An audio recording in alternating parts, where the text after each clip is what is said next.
السلام علیکم ورحمۃ اللہ تعالی وبرکاتہ۔ نحمده ونصلي ونسلم على رسوله الكريم، اما بعد فاعوذ باللہ من الشیطان الرجیم، بسم اللہ الرحمن الرحیم۔ ان اللہ وملائکته یصلون علی النبی یا ایہا الذین آمنوا صلوا علیہ وسلموا تسلیما۔ اللہم صل علی سیدنا ومولانا محمد معدن الجود والکرم وآلہ الکرام وابنہ الکریم وبارک وسلم صلاۃ وسلاما علیک یا رسول اللہ صلی اللہ تعالی علیہ وسلم۔ عزیزان ملت اسلامیہ، سورہ بقرہ آیت نمبر 147 تک کی تفسیر ہو چکی، اور اس سے پہلے قبلے کی تبدیلی کا بیان ہوا اور فرمایا گیا کہ الحق من ربک فلا تکونن من الممترین، کہ یہ قبلے کی تبدیلی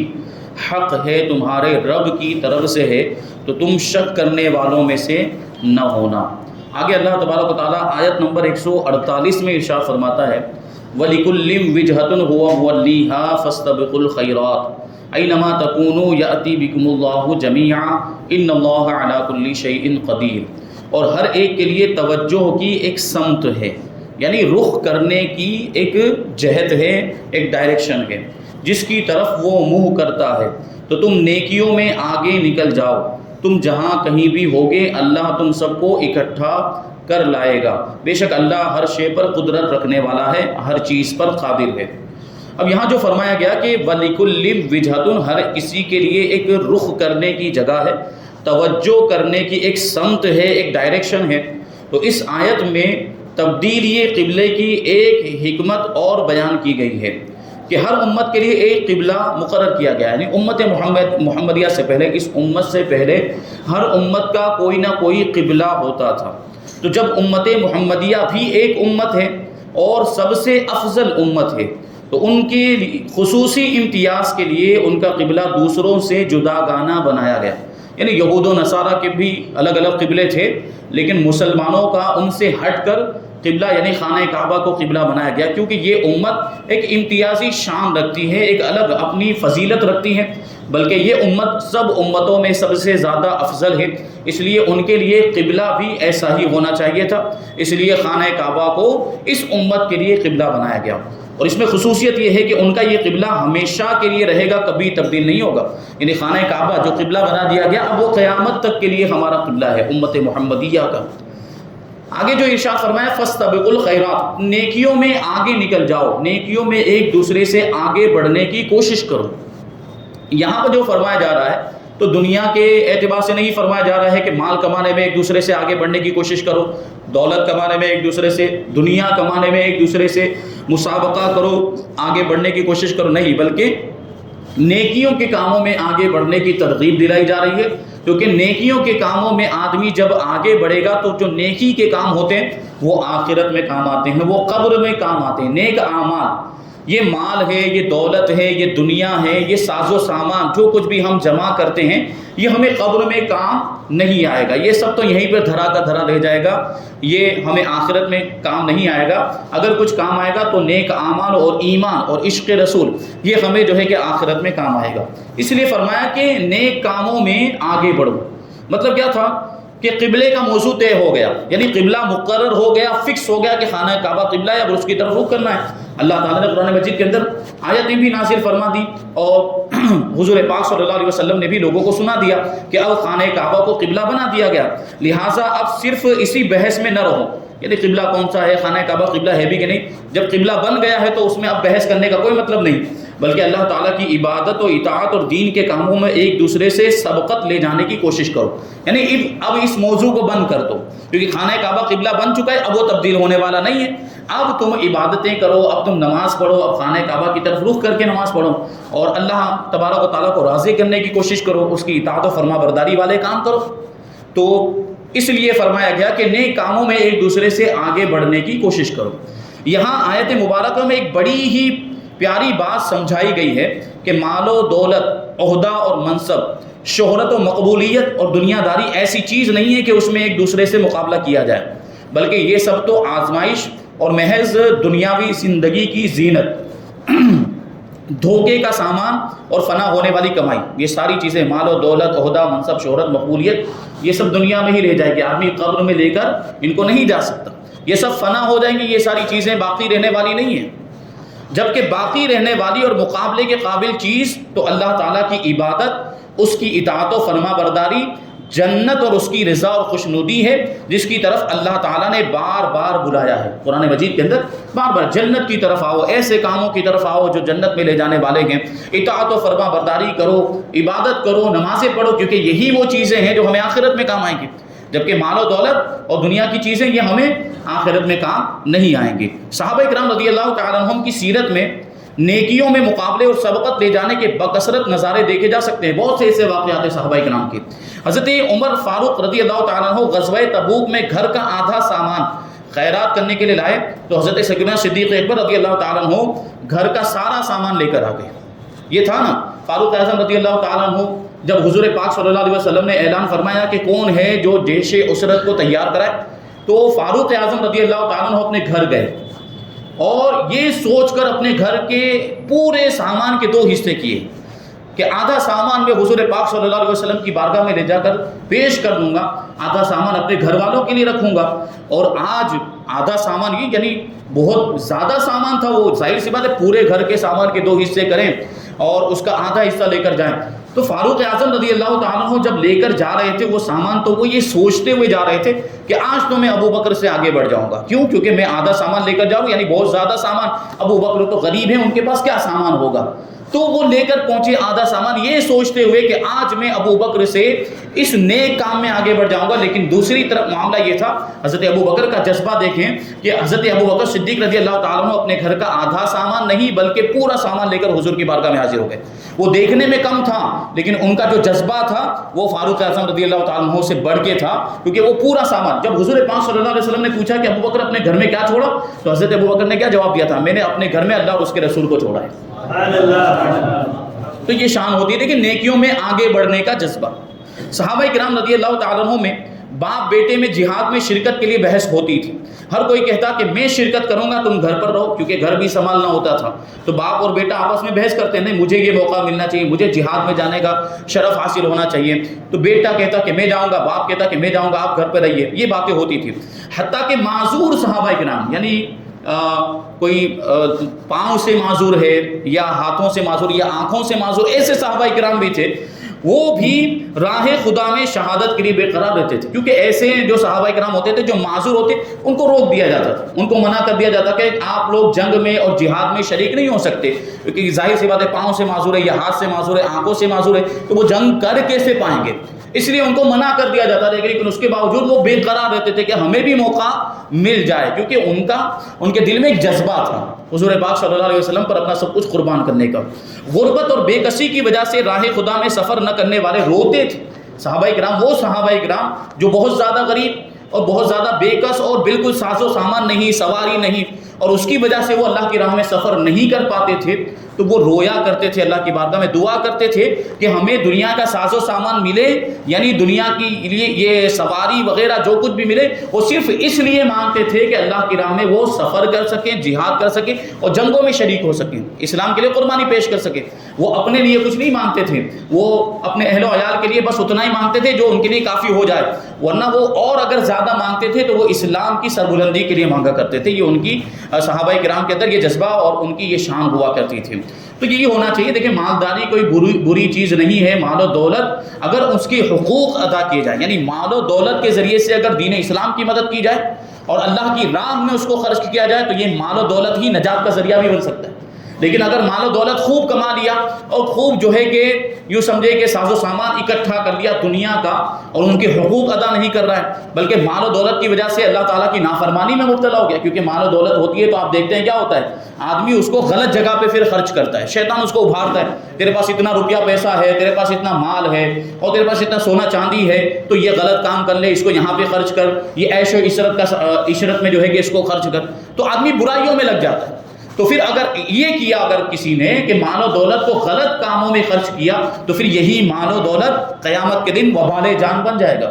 پھر اس کے لیے یہ عذاب بن جائے گا۔ وہ فرمایا گیا نا آیت کریمہ کے اندر بھی ہے کہ وہ مال جو اللہ تبارک و تعالیٰ نے اپنے فضل و کرم سے لوگوں کو عطا کیا، وہ اس میں بخل کرتے ہیں، یعنی اس کی زکوٰۃ وغیرہ صدقات اور خیرات نہیں کرتے، لوگوں کی مدد نہیں کرتے، ضرورت مندوں کی حاجت مندوں کی مدد نہیں، یعنی ان کے حقوق، مال کے حقوق ادا نہیں کرتے، اور سمجھتے ہیں کہ یہ مال ان کے لیے بہتر ہے۔ ہوتا ہے نا مالداروں کے معاملات، جو زکوٰۃ وغیرہ ادا نہیں کرتے وہ سمجھتے ہیں کہ یہ تو مال میرا ہے، حالانکہ یہ مال کس نے دیا؟ اللہ تبارک و تعالیٰ نے دیا۔ اور وہ جو زکوٰۃ اس کے اندر فرض کی گئی ہے، وہ زکوٰۃ اللہ تبارک و تعالیٰ نے فرض کی ہے، اس کا مطلب یہ ہے کہ اتنے مال کے اندر ان کا کوئی حق ہی نہیں ہے، اس کو وہ استعمال ہی نہیں کر سکتے جتنے مال میں ان کی زکوٰۃ واجب ہو رہی ہے۔ اس کے باوجود کیا سمجھتے ہیں کہ تو ہمارا ہے، اس کو بہتر سمجھتے ہیں، حالانکہ یہ ان کے لیے برا ہے۔ یعنی قیامت کے دن یہ ان کے گلے میں توق بنا کر ڈال دیا جائے گا، گلے کا ہار بنا کر ڈال دیا جائے گا، یہ مال جو سونا چاندی انہوں نے جمع کیا۔ والذین یکنزون الذھب والفضة ولا ينفقونها فی سبیل اللہ فبشرهم بعذاب الیم۔ آیت کریمہ ہے کہ وہ لوگ جو سونا چاندی جمع کرتے ہیں اور اللہ کی راہ میں اس کو خرچ نہیں کرتے، یعنی ان کی زکوٰۃ و صدقات خیرات ادا نہیں کرتے، تو انہیں دردناک عذاب کی خوشخبری دے دو۔ یعنی قیامت کے دن انہیں دردناک عذاب دیا جائے گا۔ کیا ہوگا؟ یوما، یہ جو فتقوا بھی ہاں، یہ آیت کریمہ ہے، آگے فرمایا جا رہا ہے کہ یہ جو سونا چاندی ہے اس کو جہنم کی آگ میں گرم کیا جائے گا، سونا چاندی کو جہنم کی آگ میں تپایا جائے گا، اور جب یہ بالکل گرم ہو جائے گا تو پھر کیا کیا جائے گا؟ فتقوا بہا جباہہم و جنوبہم و ظہورہم، پھر یہی سونے چاندی کے ذریعے جو گرم کیا جہنم کی آگ میں، سوچیں آپ جہنم کی آگ، دنیا کی آگ اس کے مقابلے میں کوئی حیثیت نہیں رکھتی، جہنم کی آگ ایسی سخت ہوگی اور ایسی گرم ہوگی، اس آگ میں سونے چاندی کو گرم کیا جائے گا۔ اور پھر جو زکوٰۃ ادا کرنے والے نہیں، جو سونا چاندی اللہ کی راہ میں خرچ نہیں کرتے، روپیہ پیسہ خرچ نہیں کرتے، ان کی پیٹھیں، ان کے پہلو اور ان کی پیشانیاں، یہ ان سونے چاندی کو جو جہنم کی آگ میں گرم کیا ہوگا ان سے داغا جائے گا، یعنی ان کو یہاں پہ لگایا جائے گا، ان کی پیشانیوں پر، ان کی پیٹھوں پر اور ان کے پہلوؤں پر، یعنی یہ عذاب دیا جائے گا۔ اور سانپوں کی شکل میں، اژدہوں کی شکل میں یہ مال و دولت جو ہے زکوٰۃ نہ ادا کرنے والوں اور صدقات واجبہ نہ ادا کرنے والوں کے گلوں میں توق بنا کر ڈال دیا جائے گا، اور یہ سانپ ان کو مسلسل ڈستے رہیں گے، یہ اژدہے انہیں تکلیف پہنچاتے ہی رہیں گے۔ تو مال ہے تو مال کے حقوق ادا کرنے چاہیے۔ ایک صحابی رضی اللہ تعالیٰ عنہ اگر آدھی رات عبادت کرتا، دیکھیں جذبہ کیسا تھا نیکی میں آگے بڑھنے کا، اگر ایک صحابی آدھی رات عبادت کرتا تو دوسرا پوری رات عبادت کرتا۔ اگر پتہ چل جاتا کہ فلاں صحابی نے آج جو ہے کہ آدھی رات تک عبادت کی ہے تو یہ سوچتا کہ میں آج پوری رات عبادت کروں گا۔ اگر ایک تہائی قرآن کی تلاوت کرتا تو دوسرا آدھے قرآن کی، یعنی ان کے اندر یہ جذبہ تھا کہ اس نے آدھا قرآن پڑھا ہے تو میں پونا قرآن پڑھوں گا، اس نے اگر ایک تہائی پڑھا ہے تو میں 2/3 پڑھوں گا۔ یہ جذبہ ہوتا تھا نیکیوں میں آگے بڑھنے کا۔ اللہ تعالی ہمیں بھی نیکیوں میں ایک دوسرے سے سبقت لے جانے کی توفیق اور جذبہ عطا فرمائے۔ آگے ارشاد فرمایا کہ اینما تکونوا، تم جہاں کہیں بھی ہوگے اللہ تبارک و تعالیٰ تمہیں اکٹھا کر لائے گا، تمہیں جمع فرمائے گا۔ یعنی اے مسلمانوں اور اہل کتاب یہود و نصارہ، تم جہاں کہیں بھی ہوگے قیامت کے دن اللہ تعالیٰ تم سب کو اکٹھا کر لائے گا، اور وہ اطاعت گزار بندوں کو ثواب دے گا اور نافرمانوں کو عذاب میں مبتلا کر دے گا۔ بے شک اللہ تعالیٰ ہر شے پر قدرت رکھنے والا ہے، تو وہ مخلوق کو مرنے کے بعد دوبارہ زندہ کرنے، اطاعت گزاروں کو ثواب دینے اور سزا کے مستحق افراد کو عذاب دینے پر بھی قادر ہے۔ ظاہر سی بات ہے اللہ تبارک و تعالیٰ ہر چیز پر قادر ہے، تو جو اس کے مطیع و فرما بردار بندے ہیں ان کو ثواب دینے پر بھی قادر ہے، اور جو کافر ہیں، جو مومن نہیں ہیں، یا جو اس کے نافرمان بندے، اللہ تبارک و تعالیٰ ان کو عذاب اور سزا دینے پر بھی قادر ہے۔ آگے اللہ تبارک و تعالیٰ ارشاد فرماتا ہے کہ وَمِنْ حَيْثُ خَرَجْتَ فَوَلِّ وَجْهَكَ شَطْرَ الْمَسْجِدِ الْحَرَامِ وَإِنَّهُ لَلْحَقُّ مِنْ رَبِّكَ وَمَا اللَّهُ بِغَافِلٍ عَمَّا تَعْمَلُونَ۔ اور اے حبیب تم جہاں سے آؤ اپنا منہ مسجد حرام کی طرف کرو، یعنی خانہ کعبہ کی طرف کرو، اور بے شک یہ یقیناً تمہارے رب کی طرف سے، یعنی یہ جو حکم ہے خانہ کعبہ کی طرف عبادت میں، نماز میں رخ کرنے کا جو حکم ہے یہ اللہ کی طرف سے حق ہے، اور اللہ تمہارے کاموں سے غافل نہیں ہے، اللہ تمہارے کاموں سے بے خبر نہیں ہے، جو کچھ بھی تم کرتے ہو اللہ تبارک و تعالیٰ سب دیکھ رہا ہے۔ اور تم جہاں سے آؤ، یعنی اے حبیب صلی اللہ علیہ وسلم آپ خواہ کسی شہر کے سفر کے لیے نکلیں، بہرحال نماز میں اپنا منہ مسجد حرام کی طرف کریں۔ کیا مطلب ہو گیا کہ پہلے جو قبلے کے تعلق سے حکم نازل ہوا کہ اب خانہ کعبہ کی طرف رخ کرنا ہے، تو اس کا یہ مطلب نہیں ہے کہ جب تک مدینہ منورہ کے اندر ہو وہیں تک خانہ کعبہ کی طرف رخ کرنا ہے، اور جب مدینہ منورہ سے باہر نکل گئے، کسی دوسرے شہر میں چلے گئے یا کسی دوسرے ملک میں کسی دوسرے علاقے میں چلے گئے تو اب وہ جہاں چاہیں وہاں رک کر کے نماز پڑھ سکتے، ایسا نہیں۔ خانہ کعبہ کو قبلہ بنا دیا تو اس کا کیا مطلب ہوا کہ اب جہاں بھی رہیں، چاہے آپ اپنے شہر کے اندر ہو، چاہے آپ اپنے وطن اصلی کے اندر ہوں، یا کہیں چلے گئے وہاں 15 دن سے زیادہ ٹھہرنے کا ارادہ جس کو وطن اقامت کہا جاتا ہے، یا کہیں سفر میں ہیں، ہر جگہ جب بھی ہم عبادت کریں گے، نماز پڑھیں گے تو ہمیں کہاں پہ رخ کرنا ہے؟ خانہ کعبہ کی طرف ہی رخ کرنا ہے۔ اسی وجہ سے اگر ہم سفر میں جاتے ہیں تو ہم وہاں پہ قبلہ معلوم کرتے ہیں، ہم کسی کو پوچھتے ہیں کہ بھائی یہاں نماز پڑھنی ہے تو خانہ، ایک تو مسجد مل گئی تو مسجد میں چلے جاتے ہیں، مسجد میں تو پھر معلوم کرنے کی ضرورت ہی نہیں کہ مسجد میں تو محراب بنی ہوتی ہے، پتہ چل جاتا ہے کہ یہ دیوار قبلہ ہے اور اس طرف رک کر کے نماز پڑھنا ہے۔ مسجد نہیں ہے اگر آس پاس میں کہیں پر تو ہم معلوم کرتے ہیں کہ یہاں پر قبلہ کس طرف ہے، کوئی بتانے والا ہوتا ہے تو ہم اس سے پوچھتے ہیں، اور اگر کوئی نہیں ہوتا ہے تو اب تو اس زمانے میں ہم موبائل کے ذریعے سے بھی وہ اس میں جو دکھاتا ہے جہت، وہ جو قطب نما ہوتا ہے کمپاس، اس کے ذریعے سے بھی معلوم کر لیتے ہیں کہ یہ قبلہ کدھر ہے، پھر اس طرف رک کر کے نماز پڑھتے ہیں، کیونکہ ہمیں معلوم ہے کہ نماز کے لیے استقبال قبلہ شرط ہے، نماز پڑھنے کے لیے قبلے کی طرف منہ کرنا یہ ضروری ہے۔ اگر دوسری طرف رخ کر کے ہم نے نماز پڑھی ہے تو ہماری نماز ہوگی ہی نہیں۔ بہرحال نماز میں اپنا منہ مسجد حرام کی طرف کرنا ہے، کیونکہ جس طرح حالت اقامت میں یعنی آدمی وطن میں ہو یا کہیں باہر گیا وہاں 15 دن سے زیادہ رکنے کا ارادہ ہے تو وہاں پہ کعبے کی طرف منہ کرنے کا حکم ہے، اسی طرح سفر میں بھی یہی حکم ہے۔ اور بے شک کعبے کو قبلہ بنایا جانا ضرور آپ کے رب کی طرف سے حق اور حکمت کے عین موافق ہے۔ اور اے مسلمانوں، اللہ تعالیٰ تمہارے اعمال سے غافل نہیں، اس لیے وہ تمہیں اس عمل کی بہترین جزا دے گا، یعنی تم اللہ تعالیٰ کے حکم پر عمل کر رہے ہو۔ ہم جو خانہ کعبہ کی طرف رخ کرتے ہیں تو ہمیں اللہ تعالیٰ نے حکم دیا ہے، اسی لیے تو عمل کرتے ہیں۔ اللہ تعالیٰ نے حکم دیا کہ خانہ کعبہ کی طرف رخ کرو نمازوں میں، تو ہم اس پر عمل کرتے ہوئے ایسا کرتے ہیں تو اللہ تبارک و تعالیٰ ہمیں اس کا ثواب بھی عطا فرمائے گا۔ آگے اللہ تبارک و تعالیٰ ارشاد فرماتا ہے کہ وَمِنْ حَيْثُ خَرَجْتَ فَوَلِّ وَجْهَكَ شَطْرَ الْمَسْجِدِ الْحَرَامِ وَحَيْثُ مَا كُنْتُمْ فَوَلُّوا وُجُوهَكُمْ شَطْرَهُ لِئَلَّا يَكُونَ لِلنَّاسِ عَلَيْكُمْ حُجَّةٌ إِلَّا الَّذِينَ ظَلَمُوا مِنْهُمْ فَلَا تَخْشَوْهُمْ وَاخْشَوْنِي وَلِأُتِمَّ نِعْمَتِي عَلَيْكُمْ وَلَعَلَّكُمْ تَهْتَدُونَ۔ تو اے حبیب صلی اللہ علیہ وسلم، تم جہاں سے آؤ اپنا منہ مسجد حرام کی طرف کرو، اور اے مسلمانوں تم جہاں کہیں ہو اپنا منہ اسی کی طرف کرو، تاکہ لوگوں کو تم پر کوئی حجت نہ رہے، یعنی تم پر کوئی دلیل نہ کر سکے، تم پر کوئی سوال نہ اٹھا سکے۔ خاص طور پر یہود و نصارہ کی طرف سے یہ سوالات ہوتے تھے خانہ کعبہ کو قبلہ بنانے کے تعلق سے، اور وہ یہ پوچھا کرتے تھے کہ بیت المقدس کی طرف پہلے رخ کر کے نماز پڑھتے تھے، اب خانہ کعبہ کی طرف رخ کر کے کیوں نماز پڑھتے ہو؟ تو اس کا جواب یہی ہے کہ یہ ہمیں اللہ تعالیٰ نے حکم دیا، اس لیے ہم ایسا کرتے ہیں۔ تو تم پر کوئی حجت نہ رہے، مگر جو ان میں سے نا انصافی کریں تو ان سے نہ ڈرو اور مجھ سے ڈرو۔